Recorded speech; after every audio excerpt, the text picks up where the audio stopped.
Praise God, ano po. So, umalis na po ba yung bagyo?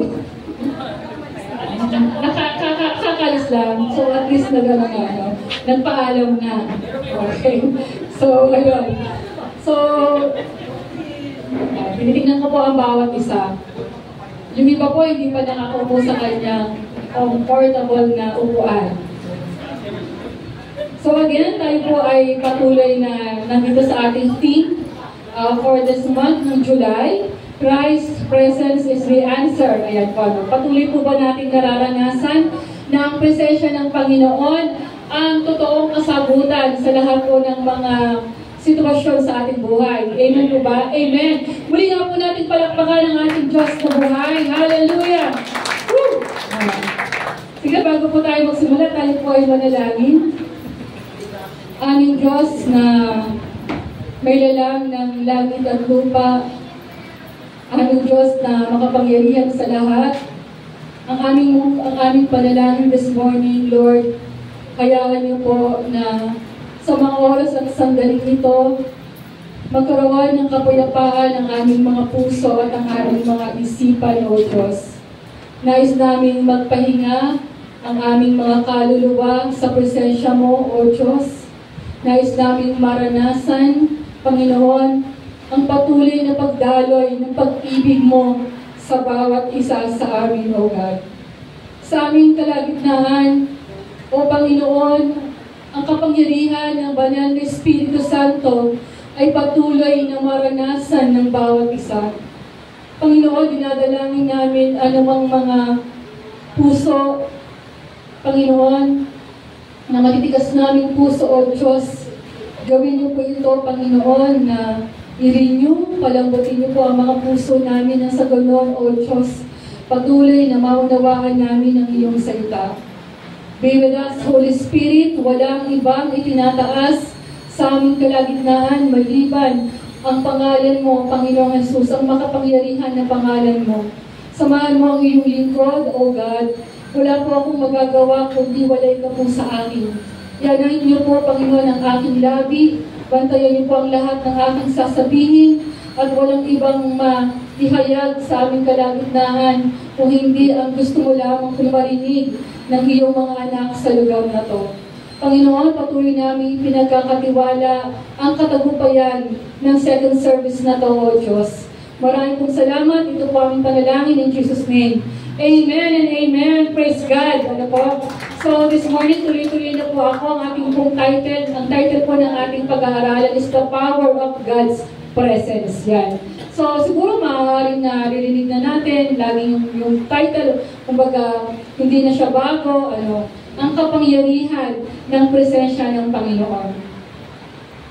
Ano ang nararanasan ng isang mananampalataya pag nasa kanya ang kapangyarihan ng Panginoon? Definitely, nandun yung katagumpayan. So, pero it doesn't mean na nandun lang tayo lagi sa magandang katayuan ng ating buhay upang maranasan natin ang presensya ng ating Diyos.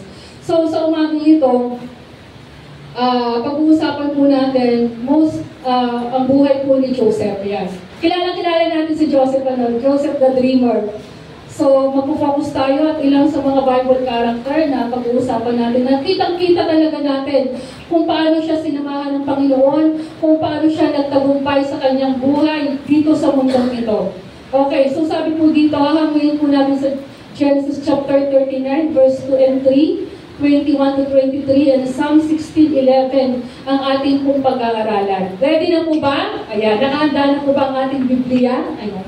Ang ating notebook, ang ating ballpen, at especially ang ating tenga, di ba? At ang ating puso. Yan. I believe this morning na napakaganda ng ituturo ng Diyos sa atin at muli tayong palalakasin. No? Ang ating pananampalataya, ang ating pagtitiwala sa ating Diyos. Ayan. Mukha bang, tingnan mo yung katabi mo kung excited na, already na. O marami pang iniisip. Okay. So pag-aralan po natin ang buhay ni Joseph. Alam niyo po itong si Joseph. Yan.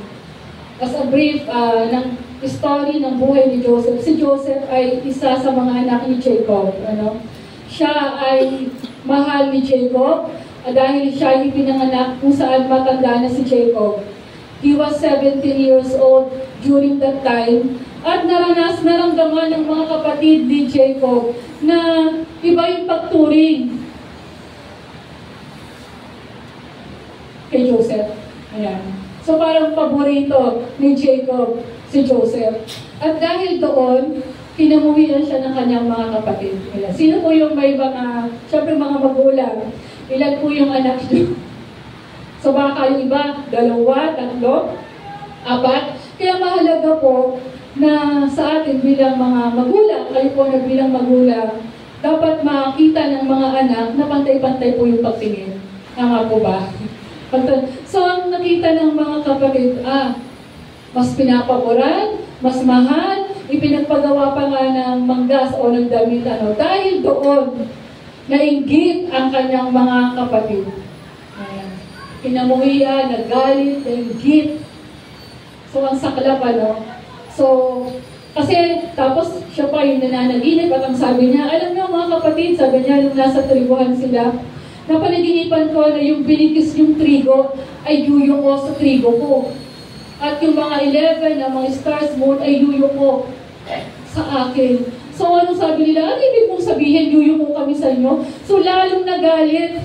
Yung mga kapatid niya, ni Joseph. At ang naisipan nila, dahil sa tinding inggit, kaya take note, pag talaga nagkaroon ng matinding inggit, ng matinding pagkagalit, iba na yung tumatakbo sa isip. Dumating sa point na gusto nang ipapatay. Ayan. Ipapatay ng mga kapatid si Joseph. At ano nga ang ginawa nila? Itinapon siya sa balon. Sabi ni Robert, wag na natin siya papatayin. Dugo natin siya. Kadugo natin, dugo at laman. So itapon na lang natin siya sa balon. Ayan. Pero nangyari, instead na after itapon, ibinenta na lang siya sa mga Midianites na mga ngalakal. Okay? And after that, ibinenta sila sa Egyptio kay Potiphar. At doon nung time nakita ni Potiphar, kung paano sinasamahan ng Lord si Joseph. Ayan, yun yung story po, And then, nakita nga natin yung promotion, naging successful si Joseph, naging governor siya sa Egypt, So, ang ganda. Bagamat nung una, ang pangit ng story ni Joseph, pero at the end, naging prosperous ang buhay niya. Tingnan po natin sa Genesis chapter 39, verse 2 and 3. Sabi po doon, the Lord was with Joseph so that he prospered and he lived in the house of his Egyptian master.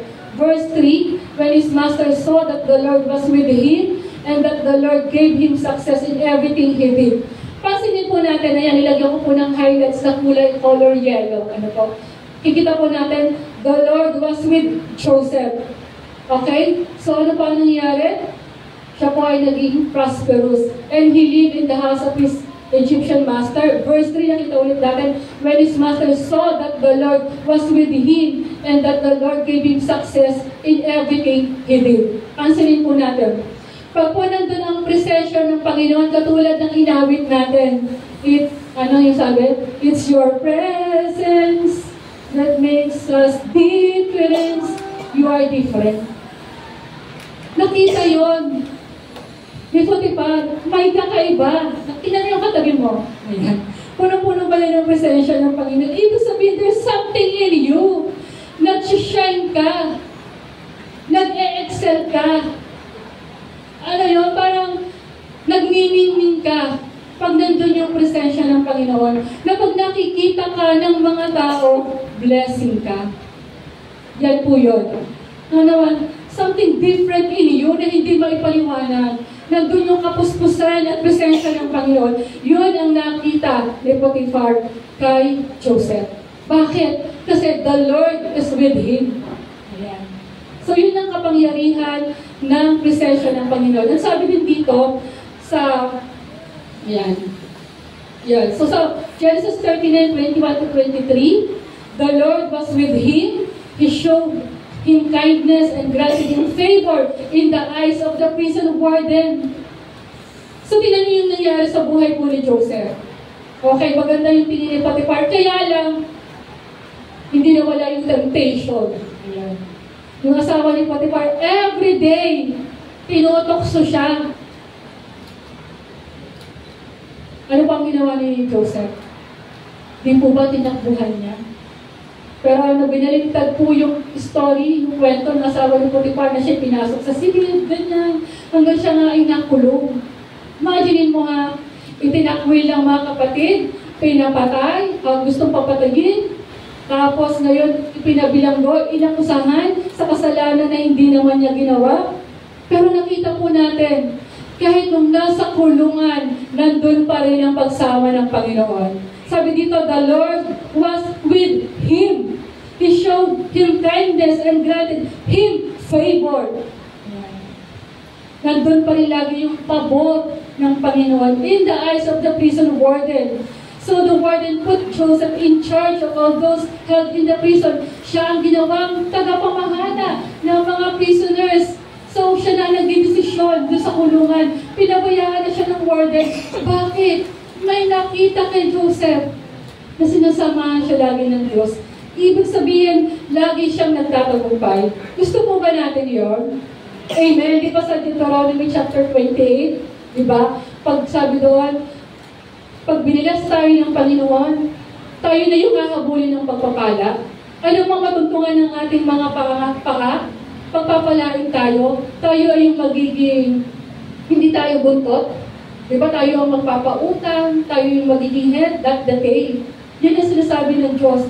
So sabi dito, verse 23, the warden paid no attention to anything under Joseph's care. Ang ganda. Parang okay, bahala ka na. Ipinagkatiwala na sa'yo. Ikaw na yung mamahala. So, galing. So, because the Lord was with Joseph and gave him success in whatever he did. So, lagi siyang nagtatagumpay. Okay. So, pag-aralan po natin yan, how God's presence is seen in Joseph's life. Paano natin makikita yung picture, masasalmin, yung kapangyarihan ng Diyos sa buhay po ni Joseph? Number 1, sabi doon, God protects you from all harm. Kung nasa iyo ang presensya, ang advantage ng presensya ng Panginoon sa buhay ng isang mananampalataya na totoong sumusunod sa Diyos, protection tayo sa anumang kapahamakan. Nakita po natin yung buhay po ni Joseph. Sabi doon, God was with Joseph in his trials. So, di ba, Joseph brothers sold him to slavery. This betrayal could have destroyed him, but God had a larger plan. Pwedeng sa isang tao, yung ginawa ng kanya mga kapatid, pwedeng magbigay na yun na pwede nang sumuko o gantihan yung kanyang mga kapatid. Pero ginawa po ba yun ni Joseph? Ay malalaman natin sa kwento. So, ayan po. This betrayal could have destroyed him, but God had a larger plan. Hindi. Sa halip, naging mabuti siyang katiwala. Ibig sabihin, nung time na nakay-Potiphar siya, maganda yung pinapakita niya. Wala yung pagiging rebellious spirit sa kanya na parang sasabihin niya, pinabayaan ako ng mga kapatid ko, pinabayaan ako ng magulang ko, wala na naghanap sa akin. Sisirain ko na lang ang buhay ko. Diba? Pwede sabihin natin, ano ba yung nangyayari sa buhay ko? Bakit naman sa dinami-dami pa, ako na lang yung nakabunto ng lahat ng problema. O dahil dito, parang wala na nagmamahal sa akin, sisirain ko na lang yung buhay ko. Diba? So, pero iba yung pananaw ni Joseph. Kumbaga, lumaban siya sa buhay na to ng patas, na alam niya, na bakit ko naman sisirain ang buhay ko? Diba? So, ang lista ang ginawa niya, naging mabuti siyang tao, mabuting katiwala. Yan ang ipinakita ni Joseph dun sa time na kay Potiphar. Okay. So, sabi ko din dito, ayan. Okay. So, sabi ko dito, in Potiphar's house, even as a slave, the Lord was with Joseph and he prospered. Yan. Falsely accused and imprisoned. When Jesus was wrongly accused by Potiphar's wife and thrown into prison, But the Lord was with Joseph and He showed him steadfast love. Iba yung ginagawa ni Joseph, pinapakita niya palalo yung kanyang pagmamahal. So, he again rose to a position of trust, the life of David. Ayan, okay, so sabi dito, so nakita po natin kung paano po ninoteksyonan ng Diyos ang buhay ni Joseph. At bakit kaya nangyari yun? Mamaya, 4 po itong pag-aaralan po natin, yung advantage ng kapangyarihan ng Diyos na nasa buhay po ng Diyos ni Joseph. Tingnan po natin, sa ibang karakter, look David. No? Si David, di ba, nandun din yung covering ng Panginoon. Dumating sa panahon na si Saul nagkaroon din ng inggit kay David. Kaya, habang inaharap ko, napakatindi talaga na pagka nagkaroon talaga ng inggit, ang isang tao, sa isang tao. So, ano nangyari po dito? Di ba dumating yung pagkakataon na nagkaroon ng labanan at nag-aawitan ng mga babae during sa labanan, ang sinasabi nila, laksa-laksa ang napapatay ni Saul. Pero si David ay 10,000. Libo-libo pa lang napapatay ni Saul, pero si David ay mga laksa-laksa, kumbaga 10,000. So parang nagkaroon ng inggit na noon si Saul kay David. At napansin niya, wala na yung anointing, wala na yung spirit ng Diyos sa buhay ni Saul at pumupunta na sa buhay ni David.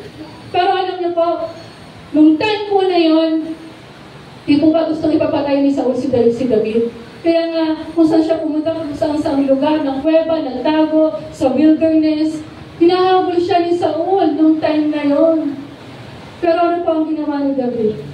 Kung may pagkakataon na mapapatay na ni David si Saul, di ba yung nakakuha yung laylayan, ipinakita niya? Pero ano pang ginawa ni David? Ipinakita niya, hindi ko kayo papatayin. Kasi I respect you, I honor God. Andun pa rin sa puso ni David na ginagalang niya pa rin si King Saul during that time. Ayaw niyang magkaroon ng danak ng dugo ang kanyang mga kamay. Pero nakita natin kung gaano po ninoteksyonan ng Diyos si David. At ito po ang matindi, wala na yung pagsama ng Diyos kay King Saul. Kaya nga inaalihan na siya ng demonyo ng devil Diba? Inaalihan na siya ng demonyo ng time na ibig sabihin, the moment na maging distant o mawala na yung presence ng Diyos sa isang tao, nag-iiba na yung spirit ng isang tao. Diba? Madali nang magagalitin, laging negative ang tingin sa lahat ng bagay, ang daling sumuko. Pero yun yung si King Saul, So, inalihan na siya ng demonyo at anong nagpapatanggal ng bad spirit sa kanya? Pag tumutugtog ng harp si David. So, imagine, ang bad spirit ayaw niya ng spiritual songs. Kaya, tingnan mo yung katabi mo, kumakanta pa ba tayo ng worldly songs? Kumakanta pa ba tayo ng worldly songs? Di ba pagka tayo maawit sa Panginoon, pagka ito ay malungkot, kahit maggusto ka lang, nag-iiba yung tao dito, yung presensya sa tahanan. There's something na parang lumalakas ka pag umaawit ka ng salita, maawit ka ng mga Christian songs. Diba? Parang ang lakas-lakas mo, diba? Maawitin mo yung laman ng puso mo at sasabihin mo sa Panginoon, I will come and bow down at the feet, Lord Jesus. In your presence, there is fullness of joy. Nagmamanites, there is nothing, there is no one who compares with you. I take pleasures in worshiping you. Diba? Yung talagang sabihin mo, Lord, I will bow down at your feet. Nag-iiba. So, alam ko bawat sa atin, meron pong mga paboritong kanta. Dito ba, pag panahon na ikaw ay nalulungkot, pag panahon na gusto mong maranasan yung kalapitan ng Panginoon, ilapit mo ako sa'yo, sa puso mo. Di po ba? Ang sarap umawit sa Panginoon. Kaya nakita po natin na nandun yung yung pag-protect ng Panginoon sa bawat isa po sa atin. Maaari sa una hindi pa natin ma-figure out, ano ba ang kinahantungan? Bakit ito nangyayari sa akin? No? Look, Daniel. Ano po? Si Daniel. No? Anong ginawa? Siya ay itinakon dun sa leon. Pero ano pang ginawa ng mga anghel ng Diyos dun sa leon? Tinakpan yung bunganga ng leon para hindi mapatay si Daniel. So nakita po natin, pag nandito po ang advantage or yung presence ng Panginoon, God will always protect us from all harms. So nandito ka ba sa bingit ng ikaw ay nasa panganib? Ayan. Punong-puno o lubog ka sa utang. So yan po ang pangako po ng Panginoon sa bawat isa po sa atin. Ayan po yung picture, ano po. Tingnan nyo. Imagine mo, maaaring nung time na yun, nagmamakaawa si Joseph, mga kapatid, wag mo naman gawin sa akin to. Siyempre, humihiyak yan, 17 years old, ang bata yun, tapos itatapon mo.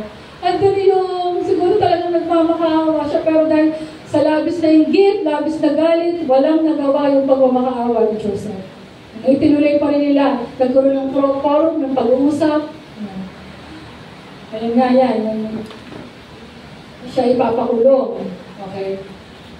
Tignan na po natin, sabi dito, the presence of God is distant from hearts filled with envy, greed, and self-centeredness. So, malayo daw yung heart ng Panginoon kapag ang puso natin din ay puno-puno ng inggit, ng pagiging makasarili, ng pagiging selfish, self-centered, yung gusto mo lang, ikaw lang, yung very entitled ka sa position, okay, mahalaga ako, ganun ako. Ayan, ito yung position ko sa society, sa community, sa work. Nakita ng Diyos, self-centered.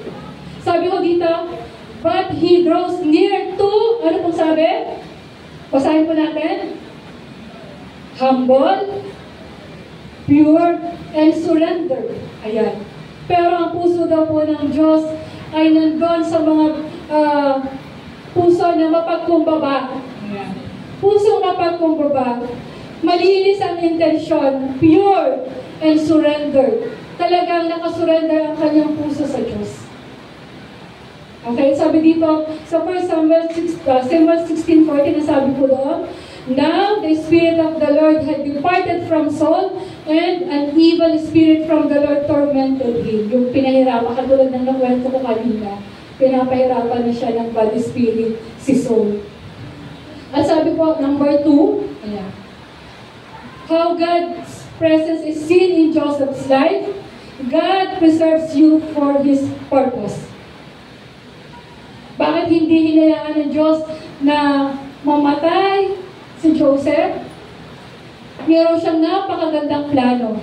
So, ibig sabihin, pag nandun yung procession ng Panginoon, preserve niya yung buhay natin. Nakita po natin kung ano nangyari noong 2020. Sino makakapagsabi na bigla-bigla, no? Alam ko rin na i-declare na total, wala nang mga pasok, COVID-19, ano po, yun yung salamat sa Panginoon, nakasakay pa ako sa huling biyahe. Maaaring yung mga kasama natin sa trabaho, wala na. Ginawa ng Panginoon, tama po ba? Meron tayo kasama sa family, kamag-anak, kakilala, kaibigan, na during COVID, isa sila sa mga ginawa ng Panginoon. Maaaring hanggang doon na lang yung kanilang assignment. No? Hanggang doon na lang yung buo. Pero tayo na naririto, still, pinireserve ng Diyos ang ating Panginoon. Tayo pinireserve ng Diyos ang ating buhay. For what? For a greater purpose. Kaya po tayo nananatiling buhay sa oras na to, may napakagandang layunin ang Diyos sa buhay natin. Sabi ko dito sa Genesis chapter 45, verse 5 to 8, God sent me ahead of you to preserve life It was not you who sent me here, but God. So ito po yung time na nagkakausap po yung mga pagkakapatid. Humihingi ng tawad yung mga kapatid. Pero ano ang sabi ni David, ay ni Joseph, pinauna ako ng Panginoon dito para iligtas ang napakaraming buhay. So nakita natin, ginamit ng Diyos yung mga sitwasyon ni Joseph, yung mga trials, yung mga sufferings ni Joseph for one reason, for a greater purpose. At ano po yung greater purpose? Sabi dito, God raised up Joseph in Egypt to preserve and protect the future of Israel, Jacob's family, ensuring the survival of the covenant people. Kasi nagkaroon ng taggutom. Diba? And affected ang Kanaan sa lugar ni na Jacob. At nabalitaan ni Jacob nung time na yon, ang may pagkain lang ay ang Egypt. Ano? So, nung napangipangita sila, for a greater reason, a greater purpose ang ginawa ng Diyos sa buhay ni Joseph. Pagkamat napakapanat ng una. Pero ano ang layunin? Iligtas ang sambahayanan ng lahi ng mga Israel. Kasi nagkaroon ng covenant ang Lord. Kina Abraham, di ba? You will be the father of all nations. Magkakaroon ka ng maraming anak, between sa langit, marami, saling lahi. Kaya ito ay kung hindi nandun si Joseph na pinauna ng Diyos, si Joseph mamamatay sa gutom ang lahi ni Jacob. Naunawaan niya po ba? Kaya ang galing lang talaga ng Panginoon, kung gaano niya kamahal ang Israel. Kung gaano siya katapat sa mga pangako niya. Tutuparin niya yun. Kahit parang ang gulo-gulo, paikot-ikot, diba? Pero at the end, yun yung plano ng Diyos sa mga Israelites. You see, kung tayo po ay nasa ganitong sitwasyon, hindi mo maintindihan kung ano ang nangyayari sa buhay mo. Bakit ganito yung nangyayari? Ba't pinapadalan ka lang, nagkakaroon ka ng mga tinding sakit at karamdaman, matitindi yung problema ng family mo, maaaring ikaw, walang kang pinagdadaanan, pero yung pamilya mo naman ang inaatake ng kaaway. Diba? I'm sure you are also affected. Amen po ba? Pero yun nga po, ang ganda ng pangako po ng Panginoon. So sabi dito, sa Genesis chapter 45, verse 5 to 8, basahin ko lang po.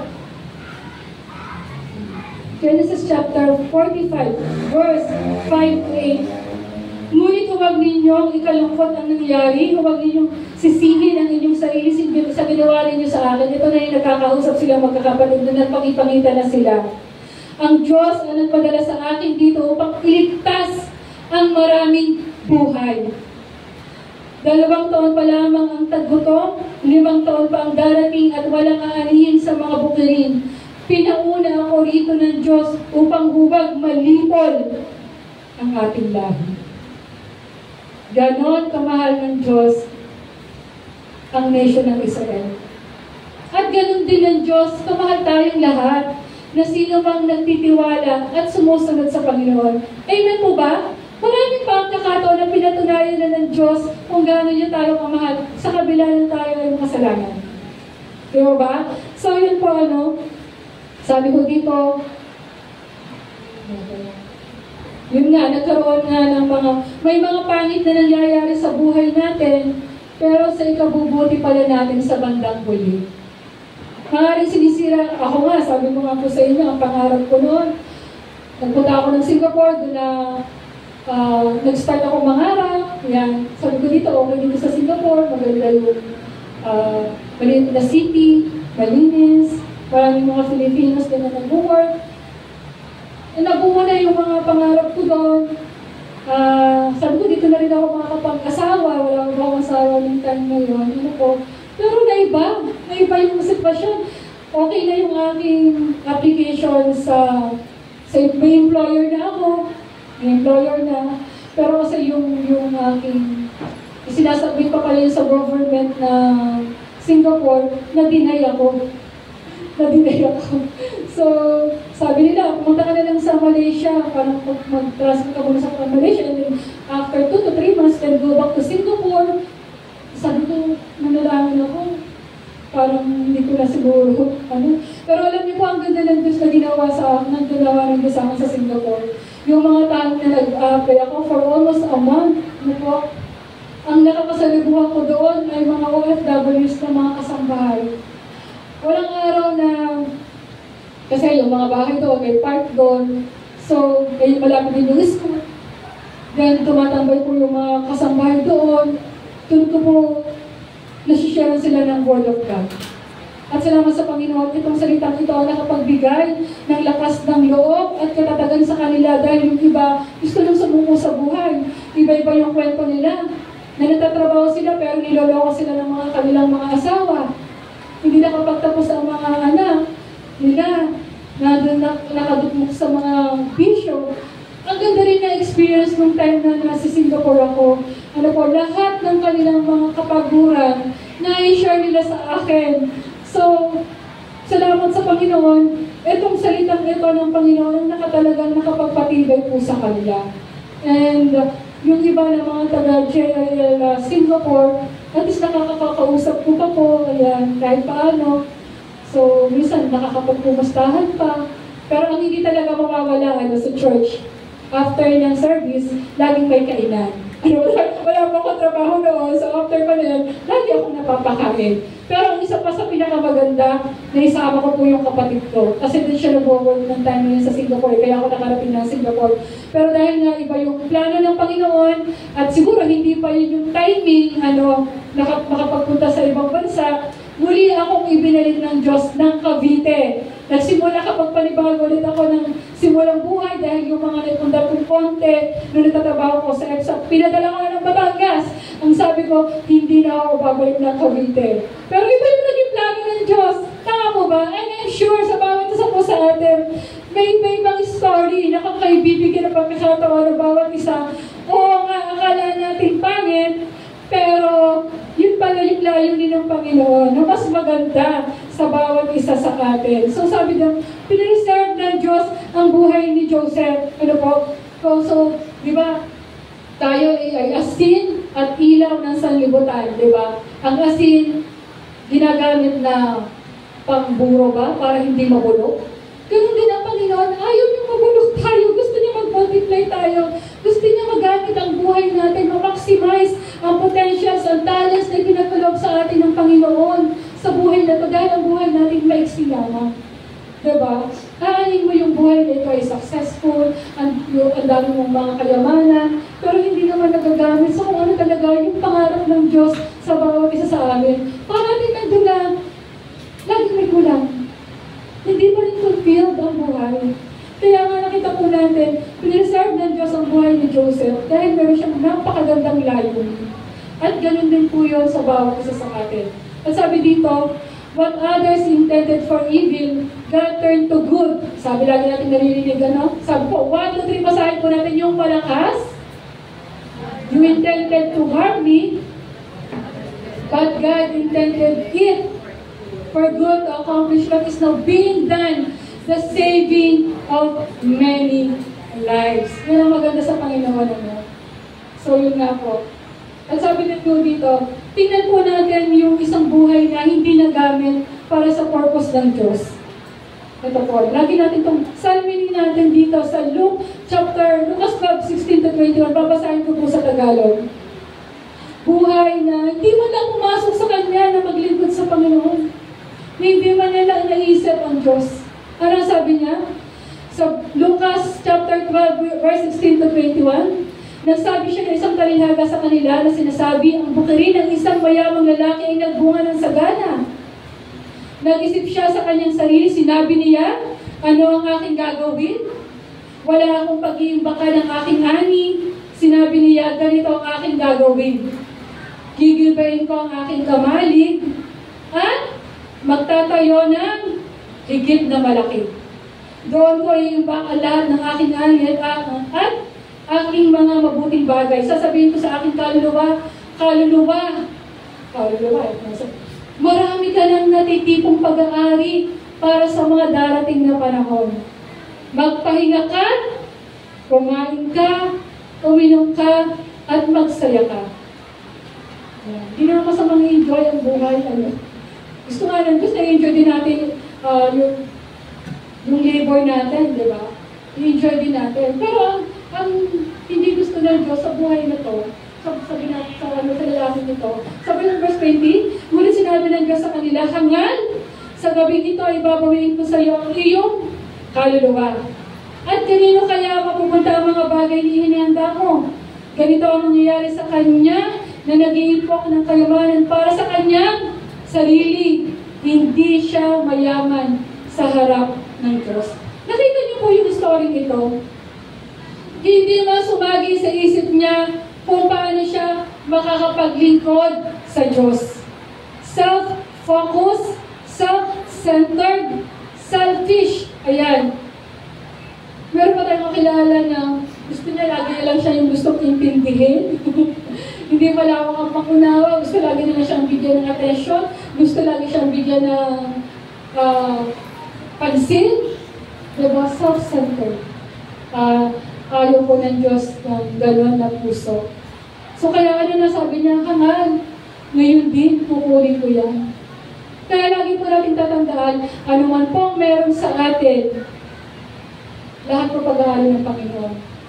Ang ating hininga, ang buhay na to, peram lang yan sa akin. Tama po ba? Peram po lang yan sa atin. So, palakpakan po natin ang Diyos. I pray this morning na tayo po ay may natutunan. At number 3, sabi ko dito, God prospers you for His blood. God prospers His people, not just for blessing, but for influence, testimony, and kingdom impact. Nakita po natin ang buhay ni Joseph. Siya po ay naging governor ng Egypt. Pinagkatiwalaan siya ni Pharaoh. God promoted him as governor. Ang taas ng posisyon na ito. So, nakikita po natin, pagka po yung presensya ng Panginoon ay nandun sa atin, katulad ng paulit-ulit ng sinasabi, He will prosper us, magiging successful po tayo, kahit mahirap yung ating pinagdadaan. Sabi dito, became the governor of Egypt, yan, tagapangasiwa ng mga ari-arian, full of wisdom and favor. Napabalita yung pangalan niya. Diba? Ang kakaiba yung talino na ipinagkaloob ng Diyos sa buhay ni Joseph. Na-interpret niya yung dreams ni Pharaoh. Diba? Sinabi niya, lagi niya sinasabi, maganda kay Joseph, hindi po sa sarili kong karunungan, kung hindi sa karunungan ng Diyos, kung paano ko ma-interpret yung inyong panaginip na magkakaroon ng 7 years ng tagutok at 7 years na kasaganaan. Kaya sabi niya kay Pharaoh, ganito po ang gawin natin, pumili po kayo sa mga kamalig na magkakaroon ng tagapangasiwa at yung 5% na yon para hindi tayo magutom ay liligumin. At sabi ng Pharaoh, bakit? Sabi ng mga alagad ni Pharaoh, bakit hahanap pa tayo ng iba? Ay nandyan ka naman. Ikaw naman yung sinasamahan ng Panginoon. You see, nakita niyo po kung gaano po yung katalinuhan na ipinagkaloob ng Diyos kay Joseph. Imagine mo, 17 years old. So, siya kumuha ng luno. Siyempre, gift yun ng Panginoon sa kanya. Kasi gagamitin niya nga ng Lord for a greater purpose. At ang sabi mo dito, but for influence. Ang laki ng naging influence niya. Ano po? Testimony. Ito, testimony ng buhay ni Joseph. Ang gandang testimony. Isang hamon, an encouragement, a motivation sa ating mga buhay. Sa buhay ni Joseph. Pagpapakita ng Diyos behind the scene ay kumikilos. Ano niyo po? And kingdom impact. Merong malaking impact. Kasi ginamit siya ng Diyos para iligtas ang maraming buhay. Ang buhay ng tao mahalaga sa Panginoon. Kaya huwag mo sabihin na hindi ka mahalaga. Hindi ganito yung natapos ko. Diba? Wala akong pinag-aralan. Hindi ko kayang tumayo. Hindi ko kayang magturo. Hindi ako katulad ng iba. Diba? Sila ay nag-masteral, nag-doctorate. Hindi yun eh. Diba? Ang mahalaga, tinitingnan ng Diyos, yung impact ng buhay mo sa Panginoon. Kung paano nagagamit ng Diyos ang buhay natin. Sa simpleng, from small things, di ba? Hindi mo kailangan na nag-little things. Yung nag-ayos tayo ng silya, yung naipanalangin natin yung ating mga kapatid sa pananampalataya. Alam niyo po, isa sa mga nireview sa akin ng Panginoon, every time na talagang yung kapuspusan ng Diyos, yung presensya ng Diyos ay ating nararanasan. Lagi niyang nilalagay sa ating puso na ipanalangin ang ating mga kapatid sa pananampalataya. Opo, totoo po yun. Lagi siya nagpapaalala na ipanalangin mo sa ganito, ipanalangin mo sa ganyan. So, ramdam na ramdam mo yung presensya ng Panginoon. He cares for everyone. Amen. Nagmamalasakit ng Diyos sa bawat isa po sa atin. Mahal niya tayo. Ayaw niyang mapunta sa dagat-dagatang apoy ang ating mga buhay. Hindi lang tayo. Kasama ang ating buong pamilya. Tama mo ba? Yeah, so God prospers you for His glory. Okay? Magandang, kaya minsan, hindi maganda yung nangyayari sa buhay. Gagamitin ka ng Panginoon to testify yung kabutihan ng Diyos. Diba? Na sooner or later, grabe yung ginawa ng Diyos sa buhay ko. Diba si Pastor Joey Crisostomo? If I'm not mistaken, ano ba siya dati? He was a drug addict. Drug addict siya. At siya ay tumatakbo o lumalakad ng nakahubad lamang. Tama mo ba? Pero using mightily, gano'n naman siya ginagamit ang Panginoon. Di po ba?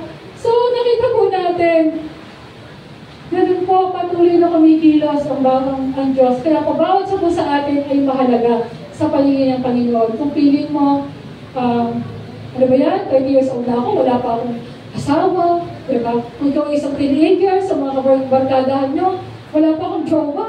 O, diba? Ano, parang peer pressure, wala nagmamahal sa akin, para hindi ako bilong. Hindi. Diba? Mahal tayo ng Panginoon. Unahin natin mahalin ng Panginoon, nabibigay niya yung taong nararapat sa iyo. Tama po ba? Amen. Amen. Praise God. Lakpan po natin ang Panginoon. Ayan. Ito din po yung pinakamaganda. God's presence renews our hearts to forgive. Habang inaaral ko po ito, hindi talaga totoo magiging sasabi natin nandun yung full joy and pagiging successful ni Joseph kung hindi nagkaroon ng patawaran sa pamilya. Diba? Ang ganda kasi nung nabalitaan ni Jacob na talagang gutom na sa Kanaan eh. Mamamatay sila sa gutom. At nabalitaan na nila pumunta kayo sa Egypt at nung pumunta yung mga kapatid, ano yung nakita? Namukha ni Joseph yung mga kapatid. Alam niyo po ba, nung time na yon, tumalikod si Joseph, hindi niya maipaliwanag yung paghihirap ng loob niya. Siguro naaalala niya yung panahon na nagmamakaawa siya, na huwag niyo naman akong itapon. Diba? So, yung loob niya, na, pero makita niyo yung mga kapatid niya, tama yung panaginip niya na yumukod sa kanya. Halos umiyak siya. Iyak siya ng iyak. Diba? Hindi niya siguro na, for how many years? Kasi 17 years old siya. And then, 30 years old siya, naging governor. Kung ako nagkakamali. How many years siya kinim yung sakit na yon, yung pain na yon sa kanyang puso. Diba? Tayo nga as a Christian, pag isang araw o dalawang araw na tayo may kabigatan, hindi tayo makatulog eh. Naranasan pag yun, o wala nang effect. Bahala na, managas ng puso ko. Hindi ko na siya kayang patawarin. Pero hindi rin sa Christian. Kung talagang totoong Kristiyano ka, pagka may sama ka ng loob at may galit ka, hindi ka matatahimik eh. Tama mo ba? Hindi ka matatahimik ang isa dalawang araw. O kaaway mo yung asawa mo, o kaaway mo yung ka-churchmate mo. O hindi naman sila. O may kaaway tayo sa trabaho. Eh pero totoo for how many years na bigat siya doon sa nararamdaman niya. Pero ano nangyari, ano po, dumating pa yung punto na, kung pinakamatindi ko, basahin po natin na. Yan, John 15:19-21. Basahin ko po ha.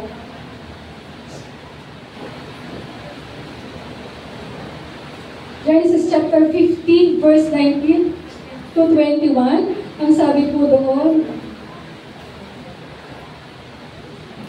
ngunit sinabi ni huwag kayong matakot, maaari ko bang palitan ng Diyos Masama nga ang inyong ginawa sa akin, subalit ipinahintulot iyon ng Diyos para sa kabutihan at dahil doon naligtas ng marami ngayon. Kaya huwag na kayong mag-alala, ako'y bahala sa inyo at sa inyong mga anak na panatag ang kanilang kalooban sa sinabi nito ni Joseph. Kasi nung pupunta na yung magkakapatid, pinagbintangan pa sila na nagdakaw ng salapi, at sabi ng magkakapatid na sila Ruben, Jude, na Judah, ayan na, pinaparusahan na tayo ng Panginoon sa ginawa natin kay Joseph. Diba? Tapos sabi ni Joseph, dalhin mo dito yung bunsong kapatid. Kaya ang sabi ni Jacob, nung bumalik sa Kanaan, sabi, Ama, ito po yung hinihiling, yung governor ng Egypt, na padala ko daw po yung bunso natin. Ang sabi ni Jacob, huwag yung dadalhin pag may nangyari dyan, hindi ko na makakaya, mamamatay na ako. Yun ang sinabi po ni ng kanyang mga kapatid kay Jacob. At nung magpangipangita ulit sila, hindi na natiis ni Joseph. Pinapunta yung mga kapatid, pinapunta doon sa isang lugar kung saan sama-sama silang kumakain, magkakasunod siguro yung at doon hindi na naibulalas ng malakas na iyak ni Joseph na sinabi niyang ako to, buhay ako. Diba? Nagkaroon ng matinding pagpapatawad. Yun, So sabi dito, God's presence renews our hearts to forgive. Hindi talaga matinding, hindi madaling magpatawad, lalo na kung napakalaki ng kasalanan ng isang tao sa'yo, hindi yun madali. Pero magiging madali lang at maaluwan ang lahat ng bagay kung puspos na puspos ka ng pag-ibig at presensya ng Diyos. Amen po ba? Narinig ko yung testimony ni Peter Tanchi sa Tony Talks, sa CGS. Yung kanyang nagkakaroon ng prayer meeting noong time na yon at nabalitaan niya na yung kanyang anak ay na-rape. Sabi niya, as a human, pwede niya nang patayin at paghigantihan. Pero anong sinabi ng Diyos sa kanya? Patawarin mo siya. Patawarin mo sila. Hindi po ba? Pero, gano'n na patawag ni Peter Tanchi yung mga nang-rape sa kanya. I think, kung baka nagkakamali, Peter ba yung nang-rape sa kanya? At yung anak niya na na-rape, alam niyo ba, after niya ma-rape, binasa niya pa ang Biblia. Gano'n katindi yung kanilang pananampalataya sa Panginoon. And, kung paano naman prosper ang CGS, at si Father, ating spiritual director, di po ba? Sabi niya na siya ay hinambang na pinagbabaril. Diba?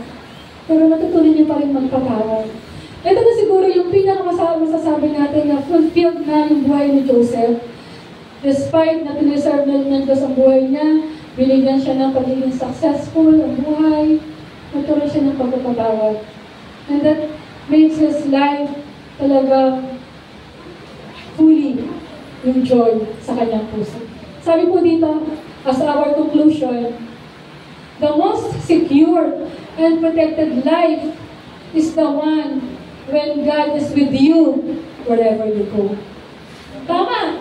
Yun yung pinaka-secure sa buhay na to, na kung saan tayo pupunta, nandun ang presensya ng Panginoon. Your life becomes a blessing to those who walk in the truth and righteousness, but an irritation to those who walk in wickedness. Tama, blessing ang buhay mo sa mga tao na nandun yung truth and righteousness. Pero naiirita sa iyo yung mga tao na tumalakad sa wickedness. Ay sasabi dito, in the presence of God, sabi po doon, 1, 2, 3, we are continually, basahan po natin, renewed, rejuvenated, and refreshed. So I pray this morning na ang kapangyarihan at ang presensya ng Panginoon ay patuloy natin maranasan. Sabi sa Psalm 16:11, tayo po ito ngayon, ayan, tayo po umarin sa Panginoon at sabay-sabay po natin basahin sa umagang ito. You make known to me the path of life. You will fill me with joy in your presence, with eternal pleasures at your right hand. Sabi kanina sa kanta, we want more of you, Jesus. This morning, let us be served God's presence. Kailan ba natin sinabi sabi ni Haring David, Lord, earnestly I seek you. Itong uhaw kong kaluluwa, hinahanap talaga kita.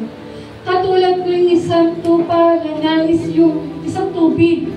No? Naisin natin yung isang tubig na magpapawi ng ating uhaw sa puso natin. Amen po ba? Earnestly, let us seek God's presence this morning. Amen. Amen. Tayo tumawag sa Panginoon. Maging panalangin po natin ito. Praise God.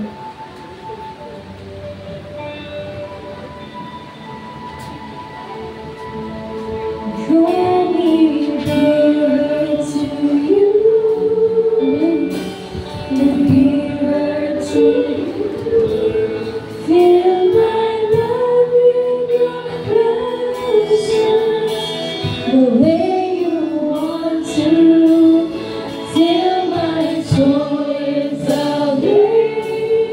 Each and every day. Draw me nearer, nearer to you. Draw me nearer. Amen. Tayo pinunod sa Panginoon. Hallelujah. Nearer to you. And fill my life with your presence. The way you want to, till my soul is awake. Each and every Each and every day. Draw me nearer, nearer to you. Draw me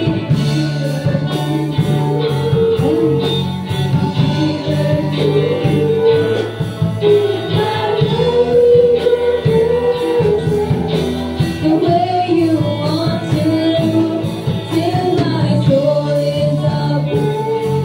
Each and every day. Draw me nearer, nearer to you. Without you, no more day. The voice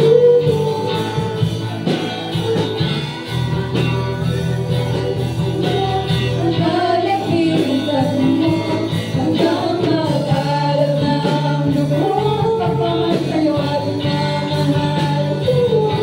Ilapit mo ako sa puso ko. Ilapit mo ako sa'yo sa puso ko.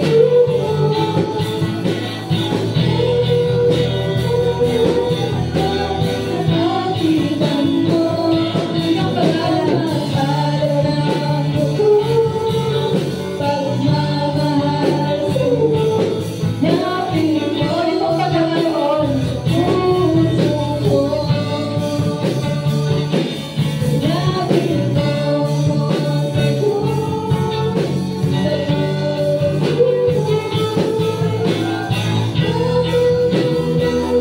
sa'yo sa nakalitan mo hanggang mag-alam ng lubos pagmamahal sa'yo. Napit mo sa puso ko. Amen. Sabi po sa Awit chapter 63 verse 1 to 5, O Diyos, Ikaw ang aking Diyos na lagi kong hinahanap. Ang uhaw kong kaluluwa'y tanging Ikaw ang aanghangad. Para akong tuyong-tuyong lupa na sa tubig ang siyang lunas. Hayaan mong sa sanktuaryo ika'y aking mapagmasdan at ang likas mong kaluwalhatian at kapangyarihan. Ang wagas na pag-ibig mo'y mainam pa kaysa buhay. Kaya pupurihin kita, O Diyos, at pararangalan. Habang ako'y nabubuhay, ako'y magpapasalamat, at ako'y dadalangin na kamay ay nakataas.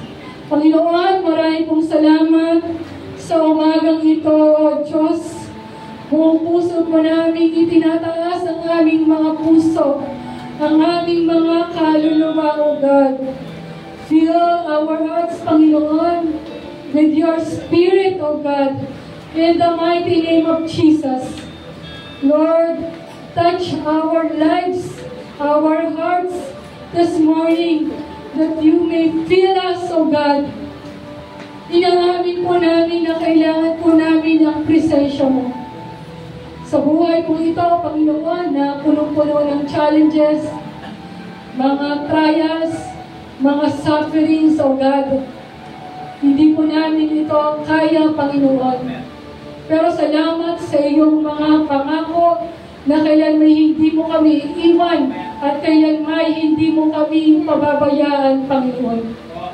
Salamat sa walang hanggang pag-ibig mo, walang hanggang pagpapatawad mo, O Diyos, sa kalakasan, sa kabila ng aming mga kahinangan, Panginoon. Patuloy niyo po kami pinapatatag, pinapalakas, O Diyos.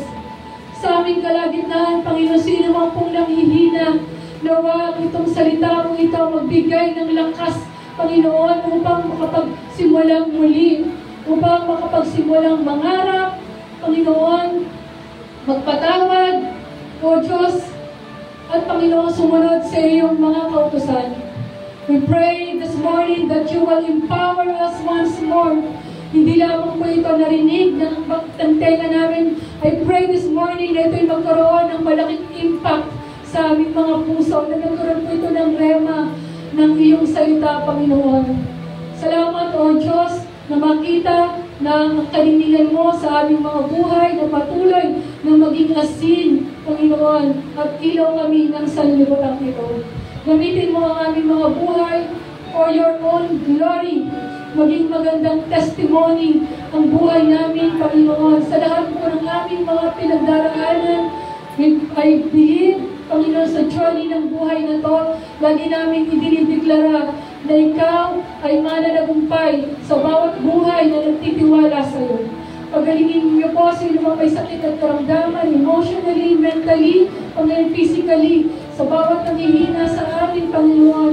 Ikaw ang lagi namin hihinga ng pag-asa, Panginoon. Maraming pong salamat sa iyo, lahat ng parangal at papuri in Jesus' name. Amen and amen. Praise God. Let us